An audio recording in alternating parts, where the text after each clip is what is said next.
नाजरीन, आप देख रहे हैं रियासत का मशहूर व मकबूल यूट्यूब चैनल बज़्म आईना वकील साहब पोस्ट। मैं सैयद कुदरतुल्लाह खादरी इस बार एक खुसूसी इंटरव्यू के लिए जनाब जमशेद अली खान साहब के साथ हूँ। जनाब जमशेद अली खान साहब कोई तारुफ के मोहताज नहीं हैं। सियासत यानी पॉलिटिकल में उनकी काफ़ी बसीरत है। वो बहुत दूरअंदेश सियासी एनालिसिस्ट हैं। उनकी सियासी एनालिसिस्ट यानी पॉलिटिकल जो एनालिसिस होता है बेहतरीन अंदाज में वो करते हैं।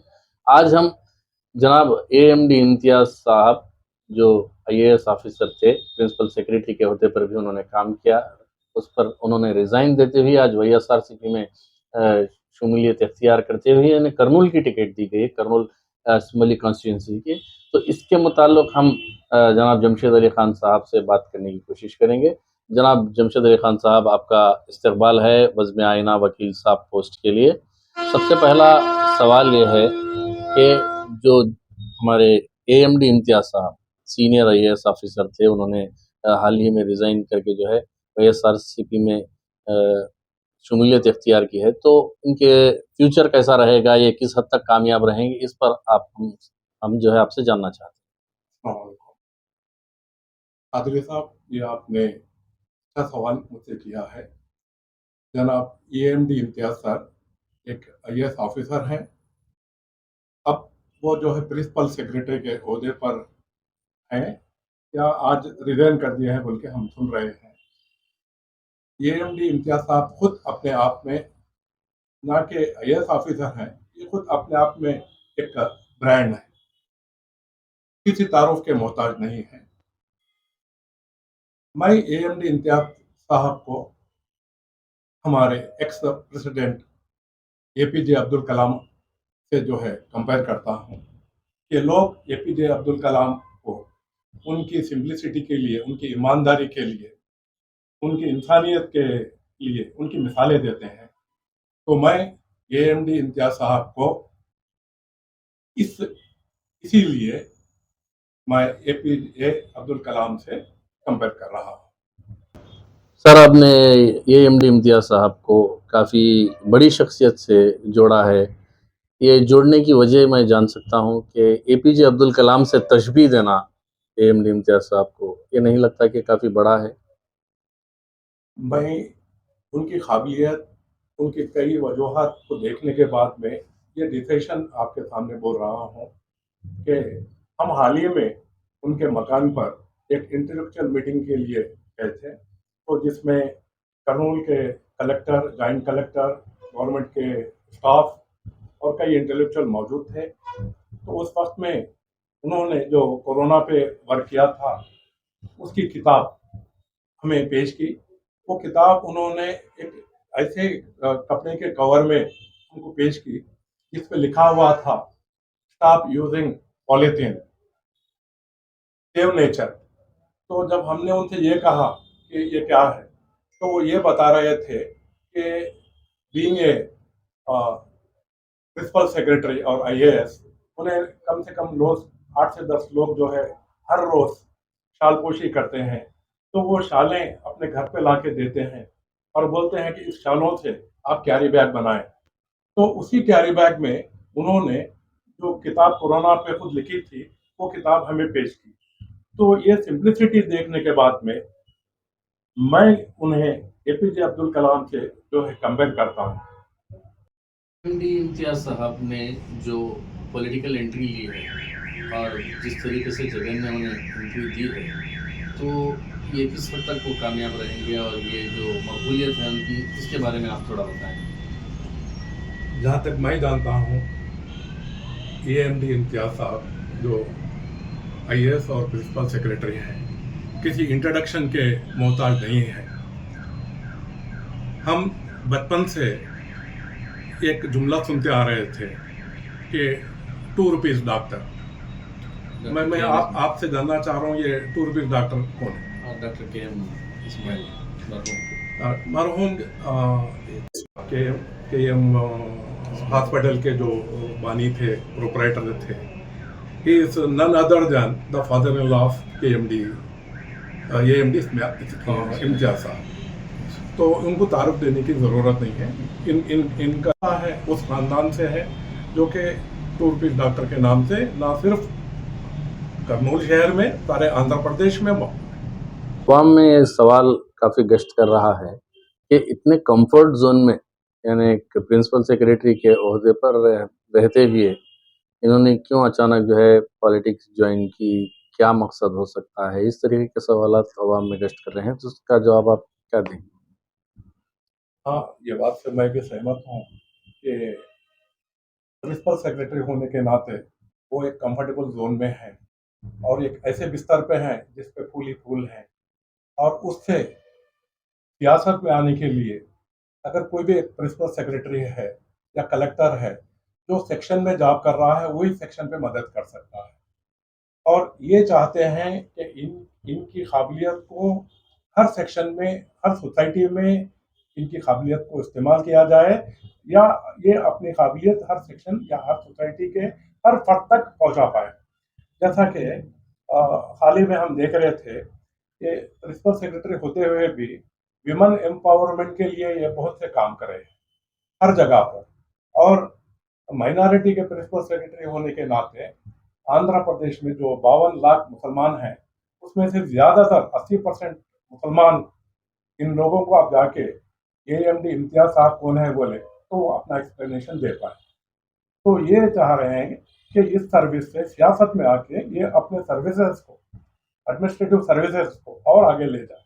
कर्नूल के अंदर दो पावरफुल पॉलिटिकल पर्सनैलिटीज YSRCP की नज़र से अगर देखें तो एक SV मोहन रेड्डी, दूसरा जो है हफीज खान साहब का ग्रुप है। तो ये दोनों को छोड़कर ड्रॉप करते हुए एक नए चेहरे को YS जगन ने इंट्रोड्यूस किया। इसकी क्या जरूरत आपकी नज़र में? मैं समझता हूँ और मैं ये मानता हूँ कि दुनिया में सबसे बड़ा जो सियासतदान था जिसे ब्रिटिश भी फॉलो करते थे, वो चाणक्य था। और आज आंध्र प्रदेश में मैं जगन मोहन रेड्डी साहब को ये कहता हूँ कि आंध्र प्रदेश की सियासत के चाणक्य हैं। यहाँ पे जो दो ग्रुप में जो कंट्रोवर्सी चल रही थी, एक SV ग्रुप में और हफीज खान में, तो इससे वो नुकसान से बचाने के लिए उन्होंने एक आखिरी बॉल पे अपनी जो चाल चली है, आखिरी बॉल पे जो सिक्स मारा है, वो है इम्तियाज। ये इम्तियाज सर को उनके ओहदे के हिसाब से, काबिलियत के हिसाब से लॉन्च करना चाह रहे हैं। और इम्तियाज सर इसके लिए सुटेबल कैंडिडेट हैं, वो समझते हैं सुटेबल कैंडिडेट हैं। तो इसीलिए उन्होंने इन दो कैंडिडेटों के बदले में इम्तियाज सर को इस मुकाम के लिए सही था। मोहन रेड्डी का ये कहना है, उनकी पार्टी वालों का यह कहना है कि वो इस बार 175 में 175 सीट्स जीतेंगे। तो इस पर आपका इजहार ख्याल क्या है? जैसा कि मैंने कहा है कि जगन मोहन रेड्डी साहब आंध्र प्रदेश की तारीख के मॉडर्न चाणक्य हैं। अगर ये कहते हैं 175 में 175, तो मुझे यह लगता है कि थोड़ा ज़्यादा ओवर कॉन्फिडेंट है। 175 में 175, अगर रियल चाणक्य भी जिंदा होते तो वो भी ये जुमले को इस्तेमाल नहीं करते। ये थोड़ा जो है हाथ में से बाहर। आपकी नज़र सियासत पर काफ़ी गहरी है, हमने कई मर्तबा देखा। आप में जो थिंकिंग है सियासत को लेकर वो काफ़ी ऊंची है। तो इस बार YSRCP ये दावा कर रही है कि वो ज़्यादा से ज़्यादा सीट लाएगी, यानी 175 आउट ऑफ 175, जैसा कि मैंने पिछले सवाल में कहा। दूसरी जानिब TDP ये कह रही है कि ये बार वो इख्तिदार में आएंगे, यानी इस बार इख्तिदार उनका पक्का है। तो इस पर आप क्या कहेंगे? एक तरफ में YCP एक बड़ी पार्टी है और दूसरी तरफ में TDP भी एक बहुत बड़ी पार्टी है। मैं समझता हूं कि इस बार की जो जंग, जो इलेक्शन होगा, ये कांटे की टक्कर का होगा, कांटे की टक्कर का। एक जानिब TDP, दूसरी जानिब YCP। मेमू सिद्धम, दो भी सिद्धम, यानी तैयारी की बात कर रहे हैं। तो ये सिद्धम, ये ये जो एडवांटेज है, ये सिद्धम का एडवांटेज किसे जाएगा? क्या TDP को जाएगा, क्या YCP को जाएगा? अभी इलेक्शन का नोटिफिकेशन और अलायंसेस के बारे में प्रॉपर से हमें नहीं मालूम है। अगर आज प्रिडिक्ट करेंगे तो एक इमेच्योर प्रेडिक्शन रहेगा। इस प्रेडिक्शन के लिए हमें देखना पड़ेगा कि पूरे नॉमिनेशन होने के बाद और हर असेंबली में 4 से 5 कॉम्पिटिटर्स को देखने के बाद मैं इसकी राय दे सकता हूँ। आज इसके बारे में कहना too early, immature. TDP YSRC ये दो पार्टियां लीड कर रही हैं इस वक्त, लेकिन अचानक से कांग्रेस में जो है एकदम इम्प्रूवमेंट देखा जा रहा है, तो इस पर आप क्या कहेंगे? हर इलाके के हिसाब से वहाँ पे ए ग्रेड पार्टी होते हैं, उसके बाद में बी ग्रेड और सी ग्रेड के पार्टीज होते हैं। जहाँ तक आंध्र प्रदेश का सवाल है, आबादी 5.5 करोड़ के लगभग है, जिसमें से 4 करोड़ तक के जो है वोटर्स हैं। और यहाँ पर दो पार्टी जैसा कि वाईएसआरसीपी है और तेलुगु देशम है, ये दोनों पार्टी ए ग्रेड के पार्टीज हैं। अब मुद्दा आता है बी ग्रेड की पार्टी। बी ग्रेड में जो पार्टी आंध्र प्रदेश में आती है वो जनसेना है, और सी ग्रेड में जो पार्टी आते हैं, मतलब जो पार्टी 1% 1.5% अपने पास्ट इलेक्शन में ली है, तो उसमें पहले मुकाम पर आती है कांग्रेस, जो पिछले दफ़ा 3,67,000 तक के पूरे वोट आंध्र प्रदेश में ली थी। तो ये सी ग्रेड में आती है। और उसके बाद में जो पार्टी आती है बीजेपी, जो 2019 के इलेक्शन में 2,65,000 तक के वोट ली थी, ये सी ग्रेड की पार्टी है। जैसे जैसे इंतखाबात करीब आते जा रहे हैं, तो हज़ारों की तादाद में लोग कांग्रेस में शुमूलियत इख्तियार करते जा रहे हैं, तो ये क्या वजह है कि अचानक से जो है कांग्रेस में शामिल हो रहे हैं लोग? जैसे कि मैंने अभी बताया आपको कि हर स्टेट में एक बड़ी पार्टी होती है, दूसरी मीडियम पार्टी और तीसरी छोटी पार्टी। और इसी तरह आंध्र प्रदेश में आज कांग्रेस को अगर मैं कंपेयर करूं, जैसे कि मैंने कहा था कि लास्ट टाइम में 1% का वोट बैंक था, मतलब 3,67,000 वोट, तो मैं कांग्रेस को एक एलिमेंट्री स्कूल से कंपेयर करता हूं। और बी ग्रेड पार्टी जो होती है, इसको मैं अपर सेकेंडरी स्कूल से कंपेयर करता हूं। और ये जो वाईसीपी और तेलुगु देशम है, मैं इनको पॉलिटिकल यूनिवर्सिटी से कंपेयर करता हूं। जहां तक मेरा मानना है, एलिमेंट्री स्कूल में पढ़ने वाले बच्चों की तादाद ज़्यादा होती है जो कि एजुकेशन में शुरुआत करते हैं। इसी तरह जो भी कैंडिडेट अपनी पॉलिटिक्स में शुरुआत करना चाह रहे हैं, उनकी एंट्री कांग्रेस में यकीनन ज़्यादा रहेगी compare to B grade party. और ए ग्रेड यूनिवर्सिटी में डायरेक्ट एंट्री मिलना बहुत मुश्किल रहता है। तो ये जो भी लोग हैं अपनी जो है शुरुआत करना चाह रहे हैं, वो कांग्रेस से करेंगे, ऐसा होता भी रहा है। जमशेद सर, आखिरी सवाल लेना चाहूँगा। जब हमने पिछले मतलब आपसे इंटरव्यू किया था, तो आपने बताया था कि तेलंगाना में यकीनन इस बार कांग्रेस इक़्तिदार में आने वाली है, कांग्रेस गवर्नमेंट फॉर्म करेगी और 94 लाख जो है कांग्रेस वोट हासिल करेगी। तो बिल्कुल उसी तरीके से जो है रिजल्ट्स बताए जाए। तो यहाँ पर आप आंध्र प्रदेश की अगर बात करें, तो आंध्र प्रदेश के ताल्लुक से आपका क्या कहना है? हाँ, मुझे अच्छा याद है, मैं बदमियाना के एक इंटरव्यू में मैंने आपसे ये कहा था कि तेलंगाना में, मैंने ये शायद 1 दिसंबर को कहा था, जब 30 नवंबर को तेलंगाना के इलेक्शन हो चुके थे। तो 1 दिसंबर को मैंने कहा था कि कांग्रेस तेलंगाना में 4 करोड़ आबादी में से 94 लाख वोट लेगी, 4 लाख प्लस या 4 लाख माइनस। इसी तरह कांग्रेस ने 92.5 लाख वोट लिया। और बीआरएस को मैंने कहा था 2 दिन पहले इलेक्शन डिक्लेयर होने के, तो मैंने कहा था कि 85 लाख वोट बीआरएस लेगी।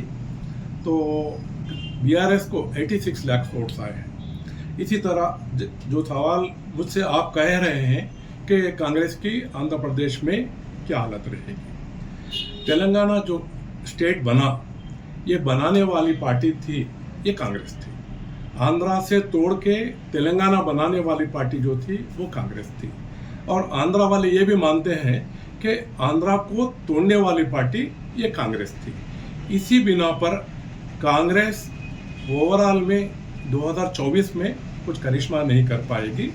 2019 के जो इलेक्शन में कांग्रेस जो 174 सीट पे लड़ी थी और किसी पे डिपॉजिट वापस नहीं आया था, तो हो सकता है इस बार कांग्रेस 10 से 15 सीट पर अपना डिपॉजिट वापस ले पाएगी। और अगर कुछ फेवरेबल कंडीशन अगर हो गए तो 0 to 2 सीट अगर विक्ट्री भी ले सकती है तो ये भी मुमकिन है, ये मेरा ख्याल है। बहुत बहुत शुक्रिया। शुक्रिया जमशेद खान साहब आपका। जी, आपका भी शुक्रिया, बहुत कीमती वक्त आपने हमें दिया और काफ़ी लोग आपके इंटरव्यू को सुनते हैं और सराहते भी हैं। इंशाल्लाह आपसे हम आइंदा भी इंटरव्यूज लेते रहेंगे। Thank you very much. शुक्रिया। खुदा।